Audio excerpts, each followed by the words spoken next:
Dans l'Ouest, tome 1, Ouverture éclair. Un livre publié chez Boomerang, éditeur jeunesse. Un roman écrit et lu par Pierre-Luc Fontaine.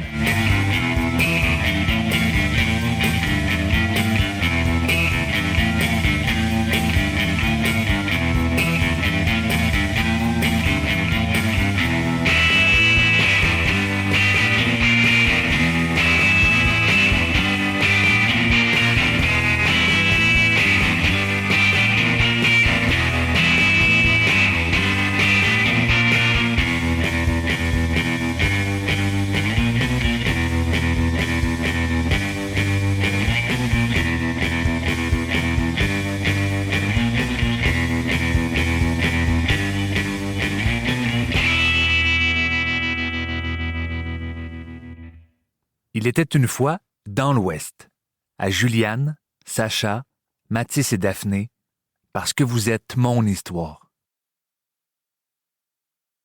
Prologue. Georges appuie sur le bouton de la caméra qui met fin à l'enregistrement. J'espère que le petit va comprendre. J'ai pas envie de partir avec mon secret, dit-il pour lui-même. Il franchit les derniers pas qui le séparent du lit, puis se retourne afin d'y faire dos. Il plie les genoux difficilement tout en tenant son thorax qu'il fait souffrir et s'assoit sur le matelas. Cette petite balade anodine l'a grandement affaibli. L'homme saisit le vieux pendentif accroché à son cou et le monte devant ses yeux afin de mieux le voir.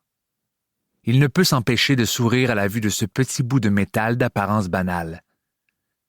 Tout en plaçant le bijou contre son cœur, il se couche et dépose sa tête sur deux oreillers superposés.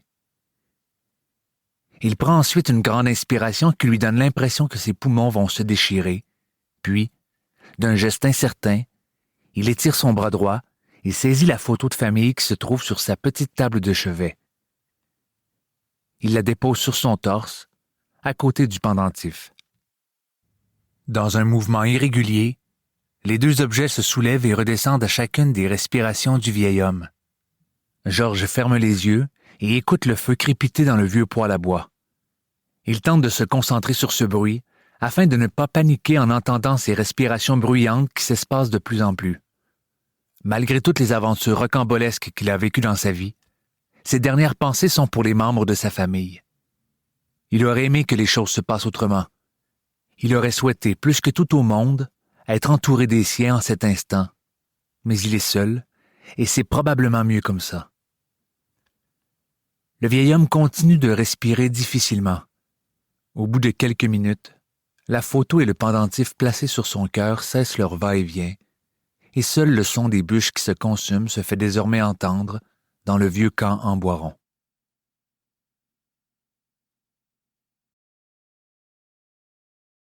Chapitre 1. Le supplice de la goutte. La tête appuyée sur la vitre, Loïc regarde les maisons défiler à travers la fenêtre entr'ouverte de l'autobus. C'est la dernière fois qu'il serpente dans les rues de Longueuil à bord de ce gros véhicule jaune qui le ramène chez lui. Du moins jusqu'à la fin du mois d'août. Enfin. Il faut dire que cette deuxième année de secondaire n'a pas été de tout repos pour l'adolescent. Alors qu'il souhaitait voir sa situation à l'école s'améliorer, les choses ne se sont pas déroulées comme prévu.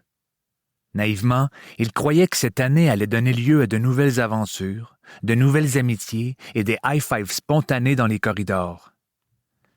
Maintenant qu'il n'était plus parmi les plus jeunes de l'école, il avait imaginé pouvoir passer ses heures de dîner à arpenter les couloirs, flanqué des membres de l'équipe sportive à laquelle il appartiendrait. Mais rien de tout cela ne s'est concrétisé. Encore aujourd'hui, entre deux cours, Loïc longeait les murs afin de ne pas être la cible de ceux qui s'amusaient à le poker entre les côtes. Il continuait à passer de longues heures à lire, tapi dans un coin de la bibliothèque, tout en s'assurant de ne pas être repéré par son paternel. Il faut dire qu'avoir un père qui enseigne l'histoire dans l'école qu'on fréquente n'est pas l'idéal. À tout moment, le garçon risquait de le croiser et il redoutait le prochain interrogatoire. Pourquoi tu restes caché entre les rayons de livres? Tu n'as pas envie d'aller dans la grande place avec les autres jeunes? Pourquoi t'es tout seul? Implique-toi dans quelque chose. Bla, bla, bla. Puis encore. Tu devrais t'inscrire dans une des nombreuses activités offertes. Ce sont les plus belles années de ta vie, profites-en. Bla, bla, bla. Oh, Loïc avait bien fini par intégrer une des associations de l'école, mais plutôt que de réussir à faire partie de l'équipe de soccer, comme il le souhaitait, c'est dans celle de génie en herbe qu'il avait fini par jouer. Pas mal moins de fame. Loïc est soudainement ramené à la réalité de l'autobus par une petite boule de mouchoir mouillé, de la grosseur d'un petit pois, qu'on lui projette avec une paille. Le projectile l'atteint juste en bas de l'oreille droite. D'un geste rapide, le garçon retire le petit tapon gluant de son cou et le laisse tomber au sol. Inutile de chercher d'où il vient. Le coupable est probablement plusieurs bancs derrière, affairé avec ses complices, à rire de ceux qui sont assis en avant de l'autobus.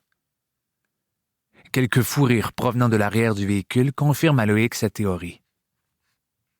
Malgré ces petits incidents occasionnels, l'adolescent insiste pour utiliser le transport scolaire plutôt que de covoiturer avec son père. Il n'a rien contre lui, mais il a rapidement appris qu'à l'école, mieux vaut se fondre dans la masse. Et être le fils d'un prof ne peut être que synonyme d'ennui. Heureusement, l'été qui s'annonce apportera sûrement un peu de calme et de sérénité. L'autobus longe le parc Jules Moulin, puis tourne à droite sur la rue William. Loïc sait que la libération est proche. Quelques minutes à peine, et il sera chez lui. En attendant, la chaleur qui règne dans le véhicule est intenable. Cette première canicule, qui sévit avant même que l'été soit commencé, a rendu les derniers jours d'école encore plus pénibles.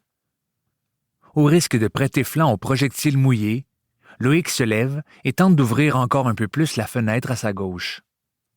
Durant la manœuvre, il a une pensée pour les ingénieurs qui ont conçu ce système d'ouverture.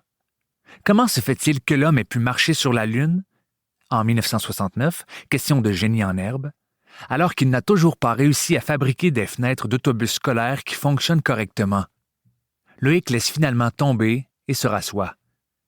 Mais aussitôt, des étourdissements le gagnent et il ressent des picotements dans le nez. Comme c'est souvent le cas lorsque la chaleur l'accable, une goutte rouge quitte sa narine et descend doucement vers ses lèvres. « Oh non, pas dans l'autobus !» pense le garçon. Loïc prend son sac d'école et le fouille rapidement pour voir si de vieux mouchoirs n'y traîneraient pas tout au fond. Mais non. L'adolescent sent sa respiration s'accélérer. Il pince le haut de son nez et ferme les yeux. Il appuie son front sur le dossier du banc devant lui, en espérant que le sang ne commence pas à couler comme un robinet. Puis, il regarde par la fenêtre. Il est heureux de constater que l'autobus s'engage sur la rue Duke. Sa rue. Enfin. Encore quelques minutes et ce sera son arrêt. Mais ce que Loïc redoutait se produit. Comme si un barrage avait cédé, le sang se met à couler abondamment de son nez et il n'a d'autre choix que de recueillir le liquide avec sa main. Et comme un malheur n'arrive jamais seul, Loïc sent les larmes couler le long de ses joues. Il faut dire qu'il a une peur maladive du sang. Sa seule vue suffit parfois à lui faire perdre connaissance. Et s'il fallait qu'il s'évanouisse dans l'autobus, toute l'école en parlerait jusqu'à son bal de finissant. Plus que 2 arrêts. Loïc réfléchit rapidement. Et s'il descendait ici, il n'aurait qu'à marcher jusqu'à sa maison? Mais ce n'est pas si simple. Cela impliquerait de se lever devant tout le monde, le visage ensanglanté et les yeux remplis de larmes, puis d'être à nouveau la proie de moqueries. Et s'il s'évanouissait au beau milieu de l'allée centrale? Il n'améliorerait certainement pas son sort. Loïc ne sait plus quoi faire. Le sang continue d'affluer et il coule maintenant le long de ses avant-bras. Tant pis. Il saisit son sac d'école et se lève d'un bond. Derrière lui, une main se dépose alors fermement sur son épaule et le rassoit promptement. Loïc jette un regard dans son dos. C'est Romy, sa grande amie et voisine à l'épaisse chevelure bouclée, qui vient à sa rescousse. Elle le rejoint sur son banc. Puis, d'un geste rapide, elle lui tend un paquet de mouchoirs tout en le sermonnant gentiment avec son mélange d'accent du Québec et du Maghreb. Même si elle est arrivée au pays à l'âge de 2 ans, Romy conserve toujours un petit quelque chose de l'Algérie dans sa voix. « Tu devrais toujours en avoir avec toi, surtout quand il fait une chaleur pareille. »« Ouais, je sais. Merci, Rom. D'une main, Loïc glisse les mouchoirs sous son nez et de l'autre, il le pince afin d'arrêter l'hémorragie. Toujours aux prises avec de violents étourdissements, il jette un œil aux maisons qui défilent. Il reconnaît la vieille maison de pierre voisine de la sienne. Cette demeure qui a presque 300 ans lui a toujours donné des sueurs froides, mais pour une fois, il est heureux de la voir apparaître dans son champ de vision. Romy saisit Loïc par le bras et le tire dans l'allée centrale. « Viens-t'en, c'est notre arrêt. » Étourdi, le garçon suit tant bien que mal son ami qui le guide à travers les sacs qu'ils doivent enjamber pour atteindre la sortie. Lorsqu'il est presque rendu à la porte, Loïc perçoit une voix qui s'écrie depuis le fond de l'autobus. « Oh! Racine est menstruée dîner? » Les autres passagers s'esclaffent, mais Romy répond du tac au tac avec un jeu de mots digne des ligues majeures. « Ferme-la, Gingras. Au moins, lui, il a du bon sens. » Les élèves réagissent activement. « Oh! Burn! » En moins de temps qu'il n'en faut pour le dire, Loïc et Romy parcourent la distance qui les sépare de la sortie et descendent du véhicule. L'autobus jaune poursuit son chemin. Les mouchoirs toujours collés sous le nez, Loïc pousse un soupir de soulagement. « Merci pour ton aide, » dit-il à sa voisine. « Pas de quoi. » Loïc sent son téléphone vibrer dans sa poche. Il le prend et y jette un œil. « Bon, faut que j'aille. C'est aujourd'hui qu'on va connaître les dernières volontés de mon papy. »« Ah, je comprends. Mes condoléances encore une fois. »« Merci. Es-tu encore fâché contre lui? » Loïc réfléchit un instant. « Je pense que non. Au début, je lui en voulais parce qu'il ne nous avait pas dit qu'il était malade. Mais là, ça va mieux. » Romy fait quelques pas vers sa maison, puis se retourne vers Loïc. « Tu ne devrais pas te laisser faire dans l'autobus. »« Ben, je n'ai même pas eu le temps de répondre, tu l'avais déjà fait pour moi. »« Je parle des boules de mouchoirs gluantes. » Pour toute réponse, Loïc baisse la tête, honteux. Il salue sa voisine et court jusque chez lui. Chapitre 2. Différent. Loïc ouvre la porte de sa maison. Il dépose son sac dans l'entrée et jette un œil à son père, Martin, qui s'affaire derrière un immense téléviseur à écran cathodique dans le salon. « Wow! T'as sorti les antiquités? Il faut bien, » répond son père sans même le regarder. Les mouchoirs toujours collés sous le nez, Loïc se précipite sur le grand divan, puis penche sa tête vers l'avant. Sa sœur Justine, 16 ans, s'y trouve déjà, les yeux rivés sur l'écran de son cellulaire. « Ah, va donc t'asseoir ailleurs, tu vas saigner partout. » Loïc se relève au moment où Martin sort la tête de derrière la vieille télé. « Qu'est-ce qui s'est passé? » demande-t-il. « Ah, il faisait vraiment chaud dans l'autobus. Je pense que je saigne plus. » « Tu n'es pas obligé de prendre l'autobus, t'as juste à faire comme moi et à voyager avec papa, niaiseux, » lui lance Justine. « Montre-moi, » poursuit son père. « Non, je ne veux pas, » s'écrie Loïc. « Ferme tes yeux, tu ne verras rien. Ça va prendre 2 secondes. » Martin retire doucement les mouchoirs du visage de son fils au moment où sa femme, Jennifer, arrive de la cuisine, suivie de près par Mamie Lorraine. « Pauvre petit loup, t'as saigné? » demande la mère de Loïc. Cette dernière s'empresse de saisir une des boîtes de lingettes désinfectantes qui traînent dans le salon, puis se précipite sur son fils pour lui nettoyer le visage, les mains et les avant-bras. Loïc s'impatiente. « C'est correct, là. Je peux toujours ouvrir les yeux. » Martin inspecte le creux des narines de son fils. « C'est beau. Ça ne coule plus. » Loïc pousse un soupir exaspéré. « Est-ce que je peux aller dans ma chambre? » « Pas tout de suite, » lui répond son père. « On a un message de papy. »« Quoi? Comment ça? Un message où? » Au même moment, Loïc remarque la présence de Mamie Lorraine qui a pris place au centre du grand divan à côté de Justine. « Ah, salut, Mamie. »« Salut, petit crapaud. » Loïc sourcille en entendant ce vieux surnom que Mamie s'entête à utiliser. « Je ne savais pas que t'étais là. »« Voyons, tata, » réplique Justine, les yeux toujours braqués sur son cellulaire. « On va connaître les dernières volontés de papy. C'est sûr qu'elle est là. » La grand-mère des enfants donne un petit coup sur la jambe de Justine. Tasse-toi un peu. On va faire de la place pour ton frère. Je veux m'asseoir avec mes 2 petits cœurs. Justine se fait plus petite et se décale sur sa droite. Mamie fait signe à Loïc de les rejoindre. Viens donc t'asseoir, mon grand. Loïc s'exécute et questionne ensuite son père. Pourquoi t'as ressorti la vieille télé du grenier? Martin prend une grande inspiration avant de répondre. C'est parce qu'on a un message de papy. Il voulait nous dire un dernier. L'émotion lui monte à la gorge. Son regard se brouille et il est incapable de terminer sa phrase. Jennifer pose une main sur l'épaule de son conjoint et poursuit. On vous avait dit qu'on allait connaître aujourd'hui les dernières volontés de papy. Eh bien, il a fait une vidéo pour nous les transmettre et nous dire un dernier au revoir. Et pourquoi ça prend cette vieille antiquité-là? Demande Loïc. Justine intervient. Allô? Papy n'a pas mis sa vidéo sur YouTube, il l'a mis sur une cassette VHS. Ben, comment je pouvais le savoir? Ben, si tu revenais de l'école avec papa, comme moi, tu l'aurais su. Laisse-moi donc tranquille. Mamie, prise en sandwich entre les 2 belligérants, s'interpose. Wow! Qu'est-ce qui vous prend, vous deux? Il n'y a pas si longtemps, vous vous entendiez super bien, vous étiez comme 2 fesses. Loïc tente d'alléger l'ambiance en y allant d'une blague douteuse. Si on était comme 2 fesses, toi, mamie, entre nous deux, tu serais quoi?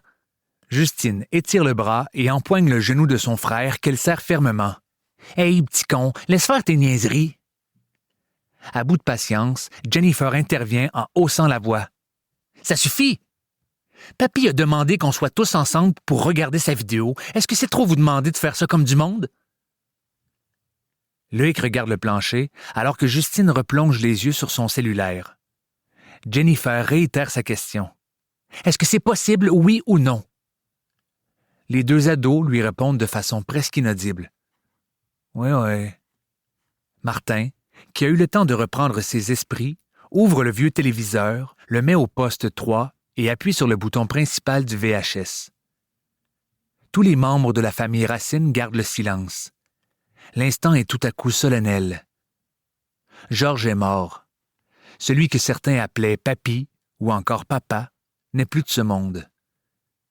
C'est surréaliste et bien difficile à concevoir, étant donné que papy Georges était toujours parti sur la route. Éternel globe-trotteur, il n'avait plus de domicile fixe depuis belle lurette et se contentait de vivre dans son vieux Westphalia 1975. L'hiver, il migrait vers le sud et l'été, il revenait au Québec. Les membres de sa famille s'étaient habitués à le voir débarquer à l'improviste, les bras chargés de cadeaux et la tête remplie de souvenirs de voyages à raconter. C'est ce qui rend son décès encore plus irréel. Loïc a l'impression que papy Georges pourrait arriver à tout moment. Nerveusement, Martin insère la cassette VHS dans le lecteur vidéo et appuie sur play. L'écran bleu devient neigeux, puis le visage de papy apparaît. Fébrile, Martin et Jennifer s'empressent de rejoindre les autres membres de leur famille et se serrent sur le grand divan. La voix faible de papy envahit le salon. « Salut, mon gars. Salut, ma belle Lorraine. Salut, ma douce Jen. Allô, ma belle Pinotte. Salut, mon grand lot. » Dans le salon silencieux, 5 paires d'yeux mouillés fixent le visage amaigri de papy qui parle sur un ton bienveillant. « Je sais que vous êtes sûrement déçus. Vous êtes peut-être même fâchés. Vous auriez peut-être voulu savoir que j'avais un cancer de stade 4, mais j'ai préféré ne pas en parler à qui que ce soit. Je n'avais pas le goût qu'on me branche sur des machines. » Papy se racle la gorge et tente de ne pas grimacer afin de ne rien laisser transparaître de la douleur qui l'afflige. J'ai préféré passer mes derniers mois à préparer mon départ. J'ai réglé mes affaires, j'ai mis tout ça en ordre, puis j'ai demandé à Lucien si je pouvais venir finir mes jours ici, dans son camp au nord de la Tuque. J'ai mis dans des boîtes tout ce que je voulais vous laisser. Ça va peut-être vous paraître comme un paquet de vieux cossins, mais faut pas se fier aux apparences. C'est bien plus que ça. Vous allez comprendre pourquoi j'ai été parti aussi souvent. À bout de souffle, papy Georges prend une grande inspiration, grimace quelque peu et poursuit. Loïc, mon grand petit-fils, je te lègue mon très, très précieux pendentif et ma carte au trésor. Tu vas devoir décoder les indices, mais je pense que tu vas en être capable. En fait, je le sais. J'en ai eu la preuve dans le passé. Mais on ne sait jamais avec le temps. Commence par le début. Tu vas voir. Tu vas faire des bien beaux voyages. C'est à ton tour de prendre le flambeau. Fais-toi confiance. T'es plus fort que tu penses. Fouille bien comme il faut. Avec l'ouverture, tu vas aller loin. Plus loin que tu penses. Bonne chasse. Loïc a les yeux gros comme des pièces de 2 $. Bonne chasse, répète-t-il tout bas. C'est toujours ce que Papy lui disait pour sonner le départ d'une des nombreuses chasses au trésor qu'il lui organisait lorsqu'il était plus jeune. En plus de la carte au trésor qu'il lui a léguée, ça commence à faire beaucoup d'éléments étranges, songe Loïc. Est-ce que Papy m'a réellement préparé une dernière chasse au trésor? Dans la vieille télé, Papy poursuit. Justine, ma belle Juju, je te laisse mon calepin de notes avec une couverture en cuir. Je sais que ça a l'air d'un ramassis de phrases puis de croquis inutiles, mais faut pas se fier aux apparences. Et en parlant d'apparence, permets-toi d'être toi-même. Tu sais, c'est cette personne-là qu'on aime. Tu peux nous la présenter au complet. Aussi, il va falloir que tu t'adonnes avec ton frère. Il va avoir besoin de toi. Papy prend une petite pause, grimace de douleur, puis reprend où il avait laissé. Jen, ma belle-fille préférée, je te laisse ma vieille boîte de photos. Ce sont les souvenirs qui me sont les plus chers. Je compte sur toi pour les garder précieusement et pour en ajouter des nouveaux. Merci d'être dans la vie de mon fils. Merci d'avoir été dans la mienne. Continue d'illuminer celle des autres. Ne t'oublie pas et donne-toi le droit à l'erreur de temps en temps. Papy essuie les larmes qui coulent le long de ses joues. Lorraine, ma belle Lorraine, merci pour toutes les belles années. Merci pour le grand gars. Merci d'avoir continué d'être là, même si moi je n'y étais pas. Ah oui, je te laisse ma vieille boîte de cossins. Ne jette rien. Tout ça, ça va servir dans le futur. Ou dans le passé, si jamais... En tout cas, je sais que tu vas me dire que c'est juste des vieilles bébelles, mais ce n'est pas vrai. Tu vas comprendre avec le temps. Papy prend une grande inspiration qui semble le faire souffrir. Martin... Le vieil homme dans l'écran retient un sanglot qui lui traverse la gorge. Il regarde le sol, hésite quelques secondes, puis prend finalement son élan. Martin, mon grand bonhomme, c'est ce que j'ai fait de mieux dans ma vie. Je sais que je n'ai pas été un père parfait. J'espère qu'un jour tu vas me pardonner de ne pas avoir été beaucoup là. Mais je veux que tu saches à quel point je t'aime. Je ne te l'ai peut-être pas dit assez, mais je t'aime. Je t'aime. Je t'aime. Je te laisse mon fameux Westphalia. Tu ne peux pas le vendre ni le donner. Il est à toi. Ce n'est pas un West comme les autres. Fais-lui bien attention. Dans le salon de la famille Racine, les joues sont complètement mouillées. Jennifer caresse le dos de Martin. Justine, Mamie et Loïc se serrent les uns contre les autres sur le grand divan. Mamie, les bras grands ouverts sur les épaules de ses amours, est heureuse malgré tout d'avoir toute sa famille réunie pour une dernière fois. Papy se redresse quelque peu et fixe l'objectif droit devant lui. « J'aurais une dernière affaire à vous demander, comme une dernière volonté. J'aimerais ça que vous partiez tous les 4 en Westphalia à travers le pays, durant 1 mois. Je sais que ça a l'air beaucoup, mais donnez-moi 4 semaines. Loïc, t'as la carte au trésor. C'est toi qui vas déterminer l'itinéraire à suivre. Je sais, vous avez tous d'autres choses à faire, mais faites-le pour moi. C'est important. Je vous embrasse. On va se revoir. J'en suis convaincu. Le calme du salon fait tranquillement place à l'agitation. À l'écran, Papy se lève difficilement et s'approche de la caméra. Le très gros plan de son visage cède la place à un écran rempli de neige télévisuelle, accompagné du grichage sonore caractéristique. Sur le divan, la peine et l'amour font place à la consternation. « Voyons, on peut pas partir un mois? » commence Justine. « Ouais, j'avais des plans, moi, pour l'été, » ajoute Loïc. « C'était quoi tes plans? » demande Justine. « Tourner autour de ta belle Romy sans jamais lui dire que t'es amoureux d'elle? »« Je suis pas amoureux d'elle, » répond Loïc. Martin s'interpose. « On se calme. De toute façon, il est hors de question qu'on parte un mois dans cette vieille boîte à sardines-là. »« J'espère, » renchérit Justine. « Je ne passerai pas 4 semaines collée sur un préado boutonneux. » Jennifer se lance dans la mêlée. « Wow! Ça va faire! De toute façon, on part demain pour le chalet de Julie et André. On ne peut pas partir en road trip. » Durant le chamaillage, Mamie s'est discrètement levée. Elle se tient maintenant devant la vieille télévision. Elle porte 2 doigts à sa bouche et siffle très fort. Surpris, les autres membres de la famille se taisent illico et se tournent vers elle. « Hey! Ça suffit! Vous rendez-vous compte de ce que vous dites? Vous avez la possibilité de passer un mois en vacances ensemble et vous chialez.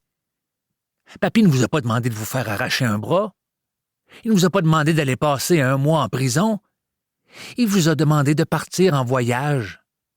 C'est quoi votre problème? Julie et André vont comprendre si vous n'allez pas à leur chalet. C'est la dernière volonté de Papy. Comptez-vous bien chanceux, moi je ne suis même pas incluse dans votre projet. » Les regards de Martin, Jennifer, Justine et Loïc oscillent entre le visage de Mamie et le sol en marqueterie. Papy ne vous a jamais rien demandé. Oh, je sais qu'il n'a pas toujours été là pour nous autres. Mais là, il est mort. Il vous demande une dernière affaire. Et vous savez quoi? Ça a l'air bien important pour lui. Je l'ai rarement vu aussi sérieux. Ça fait que là, vous allez arrêter de chigner puis vous allez partir en vacances tous les 4 ensemble. Est-ce que c'est clair?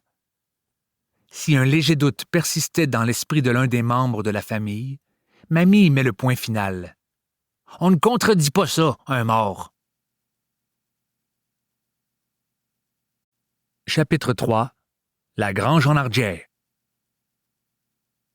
Les 2 pieds dans le gravier, Loïc regarde sa mère repartir au volant de la voiture familiale.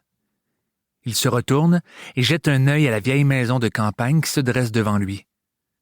À ses côtés, son père vérifie l'adresse une nouvelle fois sur le papier. « C'est bien ici. » La porte de la maison s'ouvre et Lucien, le meilleur ami de Papy, en sort. Il fait quelques pas et s'adresse à Loïc et à Martin dans un langage coloré qui lui est propre. « Envoyez! Venez-vous-en, j'ai jamais mordu personne. Elle ouais, c'est dans le grand en arrière. » Puis, il crie à une personne demeurée à l'intérieur. « Ginette, m'envoie quel fils à Rore en arrière. Il vient chercher les affaires d'Itana. » Loïc sourcille chaque fois qu'il entend Lucien parler. Il ne s'habitue pas à l'accent beauceron du vieil ami de Papy. Du plus loin qu'il se souvienne, Lucien et Georges ont toujours été comme des frères. Les 2 comparses s'entendaient tellement bien qu'on aurait dit qu'ils avaient élevé les cochons ensemble. Ce qu'ils ont d'ailleurs déjà fait. Littéralement. Loïc et son père suivent Lucien vers le vieux bâtiment de ferme qui semble sur le point de s'effondrer. Le meilleur ami de Georges ouvre l'immense porte rouge à la peinture écaillée et la fait glisser le long de la grange jusqu'à ce qu'apparaisse le fameux Westphalia 1975 de Papy. « J'ai ça, ouais, cette machine-là. Ça m'arrache le cœur à chaque fois. » Lucien devient tout à coup émotif, mais rapidement, il se désenroule la gorge afin de ne rien laisser paraître.